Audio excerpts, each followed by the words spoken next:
Donc ici nous avons le programme donc, de l'exercice 3D RoboGraphics.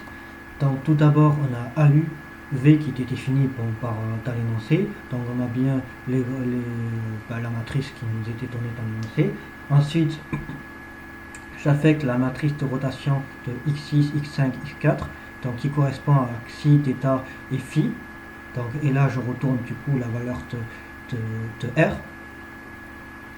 Ensuite ici donc là je retrouve toutes les équations en fait qu'on avait dans l'énoncé en fait, c'est-à-dire que px est égal à v cos θ cos xi, px, py, pz, v tot, xi tot, θ tot, phi tot, qui correspond du coup à la matrice la matrice x dot, c'est-à-dire la dérivée de x.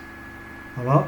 Ensuite, qu'est-ce qu'il y a d'autre? Là, du coup, on rentre. Donc là, j'ai fait vite fait un while true au lieu de faire. J'aurais pu faire un for k, mais comme ça, au moins, la simulation ne s'arrête jamais. C'était juste pour faire un truc plus simple. Donc là, j'ai dit u, donc fx. Donc ça, c'est, j'appelle la fonction donc, de la dérivée de x en prenant du coup le vecteur x de départ. Ensuite, j'utilise la méthode de Euler en disant que donc x égale x plus θ fois f de x. Donc là, j'ai x0, je fais pour x0 jusqu'à x6. Et ensuite, je dessine x. Donc là, j'avais fait là, on voit plusieurs primes, mais là, j'avais fait des primes pour vérifier que le code fonctionnait bien. Et ensuite, je lui ai dit d'effacer la fenêtre et de relancer. Donc là, si par exemple, je mets d'abord 0, 0, donc c'est-à-dire tout à 0, et là je mets par exemple une vitesse de 50 et que je lance la simulation. Donc là il faut que j'aille sur le prompteur. Donc là si je lance, donc ici,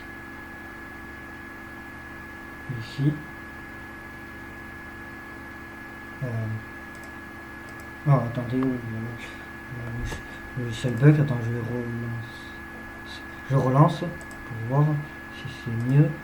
Donc CD, CTRL V, Python, c'était Python main.py.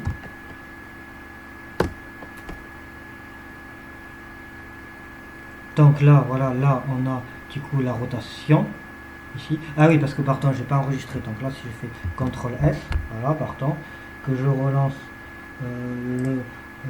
que j'arrête ça, que là je fais CTRL C, que je relance, voilà, hop. Voilà, et donc là, là on voit bien que le bateau se déplace puis à une vitesse que j'ai fournie de 50. Voilà, donc là j'arrête, hop.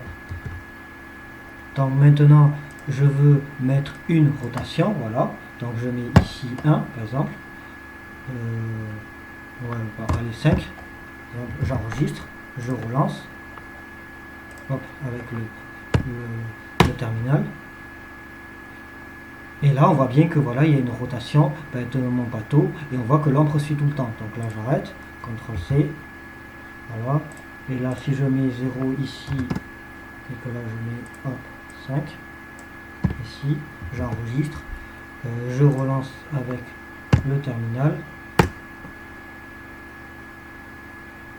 Voilà, et là on voit bien qu'il tourne au suivant de l'axe Z. Donc on voit bien que le logiciel fonctionne correctement.